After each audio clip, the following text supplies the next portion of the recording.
my internet dwellers, and welcome to my channel. Based on the community poll I made after the Origin rewrite video, this video will be my take on Adrien, Agreste, and Cat Noir. This video covers my redesign and rewrite of Adrien, Agreste, and Cat Noir, and I'm very excited to show you my ideas for this character. For those who don't know, Adrien/Cat Noir is the second protagonist of MLB, who uses the Cat Miraculous to defend the city of Paris from Hawkmoth, using the power of destruction and bad luck.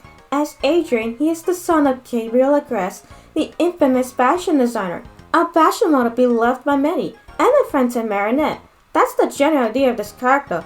I am glad they chose this character for me to cover, as Adrien is a character that has a lot of potential, but like everything in MLB, he was wasted and plundered by the writers. I also like to say that Adrien was not dirty by the writers. Especially because Adrien is quite an interesting character in the show, with his connection and relationship to the main villain. With his backstory and character, parts of his character that should have been explored, more like him being a victim of abuse. Seriously, that's barely ever covered in the show. Also, he's the second freaking main character of the dang show. But to warn my internet dwellers, I have ideas. Great ideas. Interesting ideas for this poor character. Designing my own version of Adrien and Cat Noir to suit my adaptation of Miraculous Ladybug's story. Keep in mind, this is all just my opinion and ideas. But before we start this video, my internet dwellers, don't forget to like, comment, and share the video to get the channel noticed by the algorithm. Tap the subscribe button for fun quality art videos. Before we start discussing why I think the current designs and writing don't work, let's further define who Adrien is in the current show. Besides being the second protagonist, son of the infamous Gabriel Agreste, and beloved fashion model, Adrien is a sweet, gentle young man who was sheltered by his overprotective and abusive father for most of his life. This leaving him a naive kid, desiring a normal, free life, independent of his overbearing father and life as his perfect son. One day, after finally managed to convince his father to let him at least attend regular public school, he discovers the Cat Miraculous, granting him the power of Cat Noir. As Cat Noir, Adrien is free from his father, free from the expectation of perfection, free to explore, free to do what he pleases, free to be his true self. That sounds like a pretty interesting character, right? Yeah, that is an interesting character, if the show's writers bother to do him any justice. But no, they instead neglect him and his potential in favor of focusing on the golden child, Marinette. Adrien is one of the most wasted characters on the show, neglected by the writers, even though Adrien honestly has the more interesting character of that of the abused, sheltered rich kid who struggles with being independent and learns to stand up to his abusive, overbearing father, who forces him to be perfect, stripping him of his own person with wants and freedoms, treating him like an object to be used and show off. The show neglects to address his messed up upbringing and effects of child abuse on his character. Even as Cat Noir, the show treats him like trash, even though he's supposed to be Ladybug's equal, her partner, mind you. Instead, the show treats him like the annoying little psychic of Ladybug that she can command him to do as she pleases, which does not make sense considering Adrien has been commanded his whole life by an abusive, overbearing man. So, why is Cat Noir, with the freedom to do as he pleases and make his own decisions with no interference for the first time in his life, why would he be perfectly fine with someone else commanding him, who is supposed to be his equal in power and status, mind you? Think about it, my internet dwellers. And that's just his character. I find that the character designs are boring and don't make sense for the context of the show. For Adrien, why would the son of the infamous fashion designer be dressed like a typical teenage boy with no sense of style? I'm sure Adrien would like to dress that way, but considering his father is controlling and obsessed with making his son perfect, would Gabriel control what his son wears, especially in public?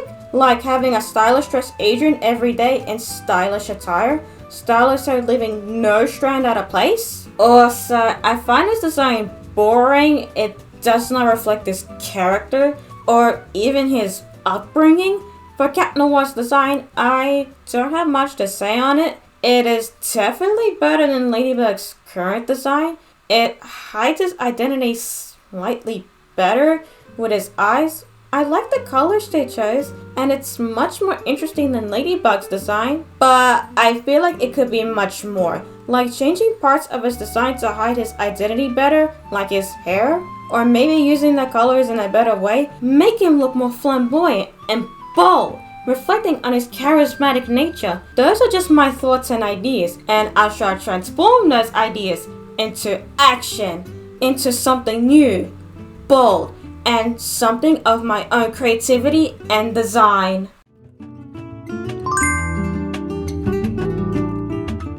Before I discuss my redesigns my internet bullies, I'd like to explain my ideas for the rewrite of Adrian's character, as it helps me to explain my choices better when I redesign him. Like I said before in the previous statement, Adrian is a victim of abuse by his father. Adrian had to beg him to let him go to public school. Even then, Adrian has very little freedom as he is forced to model for many photo shoots by his father's fashion brand and endure a strict routine of extracurriculars. Keep in mind that fashion models have to endure a strict diet and take strict training, which is physically and mentally taxing, especially for a teenager, to be forced to maintain this image of perfection, essentially being a human doll to be used and shown off at the user's pleasure. All of this would break a person. So why not explore that further? Sick of being treated like the perfect little doll, one night, Adrian runs away from home and starts a new life away from his abusive father, thanks to the Cat Miraculous, which was gifted to Adrian by his loving cousin, who thought it was a regular but lovely vintage ring that she got in an old, mysterious antique shop on a trip to New York City. And with the magic of his Kwame, Adrien Agreste used the opportunity to finally be free.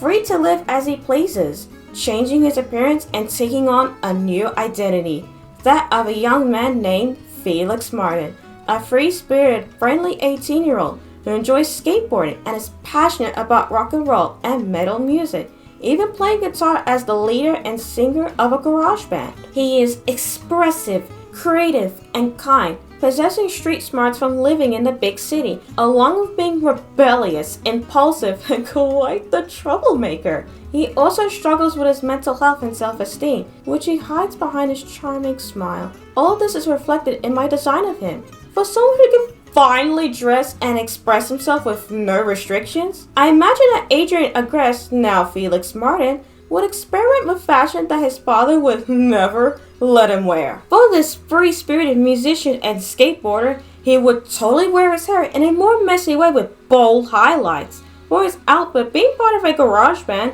I put Felix in his band's band shirt under a loose hoodie, cool punk jeans with zippers and rip marks in a subtle cat shade, sneakers with cats on them, sunglasses on his head, and skater gloves to cover his miraculous. For his facial features, I gave him round hazel eyes, thick eyebrows, and, as you notice on his left cheek, a scar. I imagine that he got that from a skateboarding accident. Poor guy. For colors, I took the colors from Adrian's original design and placed them differently in his design. Bright blue, cool green, and black are the main colors, along with white and silver for his zippers. Also, I changed his hair color from golden blonde to a light brown with bright blue highlights. And he is done. Moving on to Cat Noir. Or not. In a little twist, I also redesigned the Cat Miraculous Kwame Plaid, name changed to Calico Black. I made him more scary looking, giving him a wide grin with sharp teeth, sharp eyes, long rigid tail, and dressed him up like a 1930s American gangster. I kept his colors the same and just added a couple shades of green, and he is done. Moving on to Cat Noir.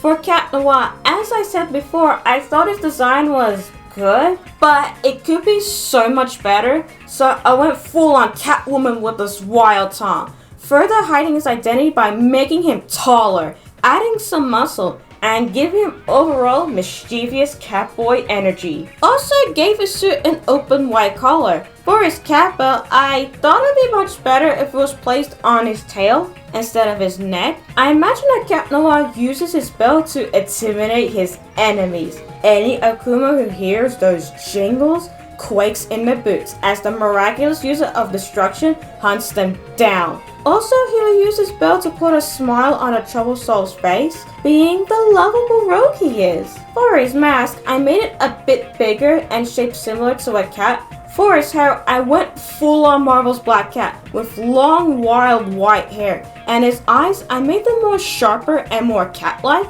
I gave him a wide grin that could be either unsettling or charming, like the Cheshire Cat. For colors, I kept them the same as the original design, with the main colors being black and green, silver and gray for his accents, and white for his hair. And he is done. He looks amazing. Now that's the rebellious hero of the shadows, and the designs visually represent their characters. Speaking of characters, as we spoke of Felix, formerly Adrian's character, what kind of character is Cat Noir? When Felix transforms into Cat Noir, he becomes the mysterious Shadow Man of Montreal. He does and goes as he pleases, like a stray cat. He may help you if he wants to, or if there's something from him to benefit from, making him quite selfish and cunning. Let's see, can't get this wild Tom to do as exactly as you say. Also, he likes to flirt with any girl who catches his fancy, and he can be surprisingly romantic. This cool,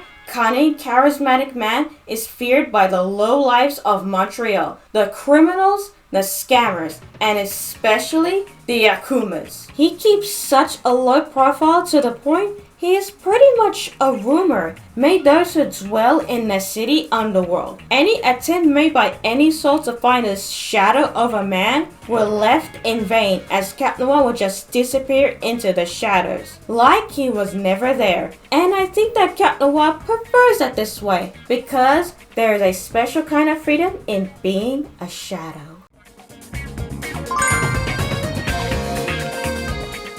Let's start off with Cat Noir's powers and abilities. First off, like other miraculous uses in this adaptation, Cat Noir's baton can transform into other things, like a shield, a grappling hook, and a sword for tougher opponents. For abilities, since Cat Noir is cat themed, he has abilities like superhuman flexibility, super hearing and sight, super heightened sense of smell, superior athleticism, and stealth for hunting enemies. Cat Noir's fighting style consists of his use of retractable razor-sharp claws and baton as his main weapons. He uses stealth, acrobatics, and wits. And like other miraculous uses, Felix can use Cat Noir's powers in civilian form, like superhuman acrobatics, but remember to take care in order not to raise suspicion. For world building and lore, let's start up with some fun facts about Felix Martin. As it's my adaptation, I can do what I want. Felix, formerly Adrien, is a year older than Marinette, making him 18,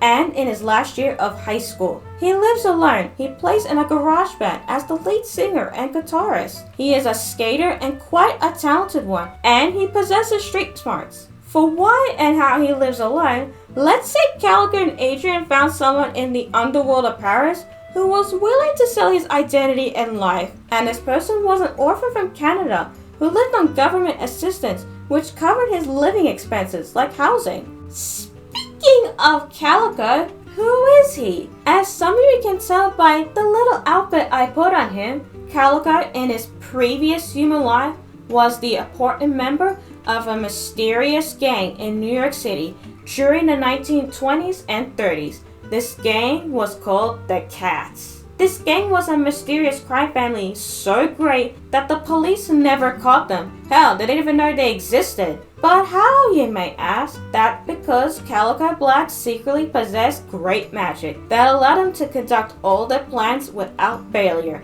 Calico was very fond of cats, especially stray cats. But like most criminals, Calico's life ended in violence by someone who managed to finally kill him. And for the price of using magic, like many, Calico Black transformed into a Kwami and was forced into his favorite ring. That ring of Calico's ended up with another member of Cats until his death during the early 1980s. The ring was donated to a dusty old antique shop, and there Calico remained until one day a young, wealthy lady entered that old, dusty, forgotten shop. The ring caught her eye, thinking that this handsome black ring would make a lovely gift for her beloved cousin. And who is this cousin? You will find out soon, my internet dwellers, as I shall tell the story of Adrien Agreste, the story of how he ended up as Felix Martin.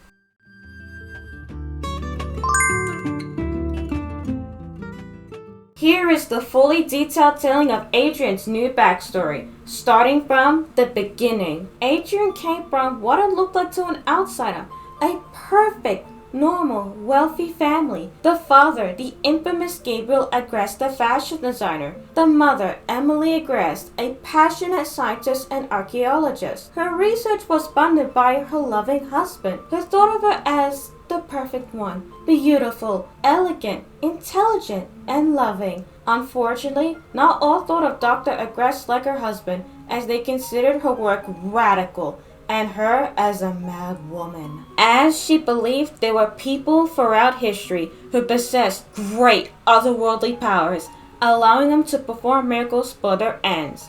She believed that this explained history's unsolvable mysteries and miracles. Gabriel unconditionally supported his wife and her work. His wife could be never wrong. In his eyes, she was perfect. One day, after many years, when her son Adrian was a small child, Dr. Agreste's research had led her to some hidden ruins in Mexico.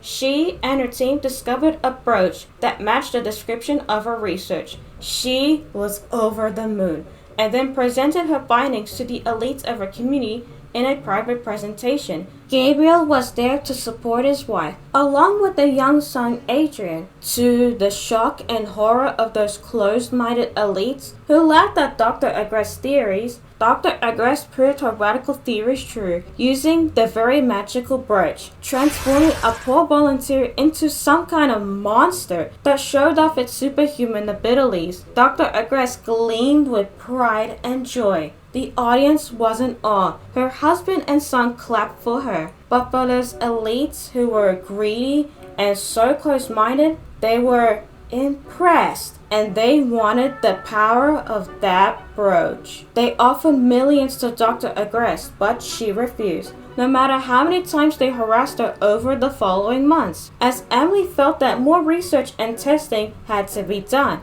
But they were so impatient and so greedy, and then one day they took their ugly desires too far. They hired a group of armed men to storm her lab. They demanded the brooch and her research, or else.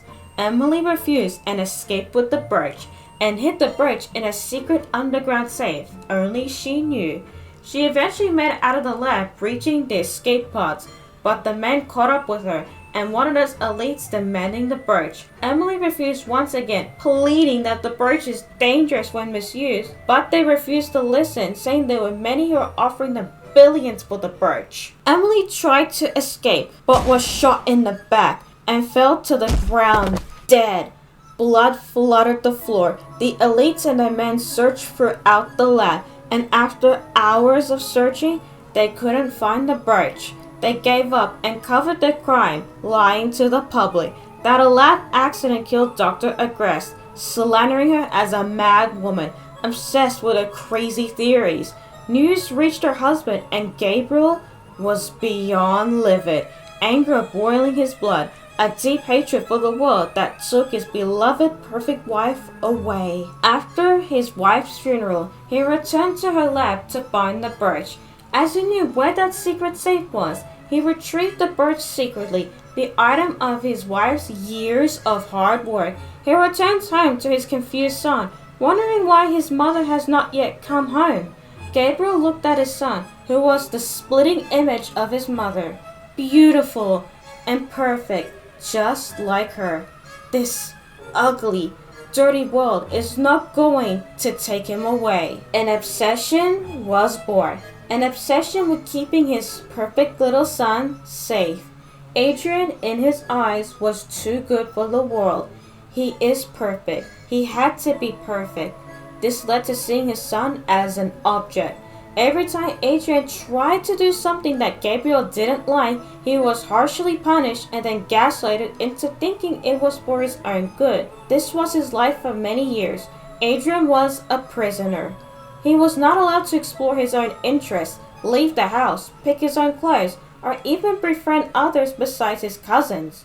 His father forced him into modeling for him and forced him into a strict routine of homeschooling and many extracurricular activities because in his father's eyes, Adrien is perfect and he had to be perfect. That was his life until one day during a photo shoot. Adrien's loving cousin arrived from a vacation in New York City with a gift. She gifted him a lovely vintage ring she found in a mysterious old antique shop, and she bragged about her find. Later on that night in his room, Adrien thought about his life before his mother's death. It used to be normal. He went to school with his cousins and had friends like a normal kid. His father used to be normal, strict and tough, but normal, not crazy, demanding, and overprotective. Then he looked at his reflection in a mirror. His mother's face reflected in that mirror, and he felt disgusted. Why? Why does he have to look like his mother? All of this misery. Adrien would give anything to start over, and then the ring glowed. An unsettling, mischievous voice spoke to Adrien, offering him a deal that Adrien could not refuse. Become his vessel in exchange for guaranteed freedom. How, Adrien? Asked the voice, who called himself Calico Black. Calico said that he will find out soon, and to trust him. Adrien took the risk. Anything will be better than where he was now. He put on the ring and became Cat Noir. All of this commotion alerted Gabriel, worried that someone had broke in. But when he arrived at Adrien's room, he could not find his son, but instead a strange white-haired man. He demanded to know where his son was. Oh, he's not here. Not here anymore. Cat Noir grinned wickedly and broke out the house, disappearing into the night, leaving Gabriel livid. That strange man kidnapped his precious son. Adrien ran and ran, tasting freedom for the first time. And after some time dodging attempts by his father to find him, Adrien managed to, thanks to Calico's magic and cunning, acquire the means to leave the country, landing at Montreal's international airport. No longer Adrien Agreste, but instead as a regular kid returning home from a trip to Paris. A new life, although as an orphan living in a simple apartment alone, was much better than being a prisoner. He was free. Free to go and do as he pleases. Free to express his true self. And he was never ever going to let that go. 2 years passed, and now he lives the life they dreamed of. Because during the daytime, he is Felix Martin, a normal boy living a normal free life. He plays in a band, he skateboards around Montreal, a cool kid on the block. But he has a secret, something that the world can never know. Because when the sun goes down, he becomes someone else. The Shadow Man of Montreal, Cat Noir.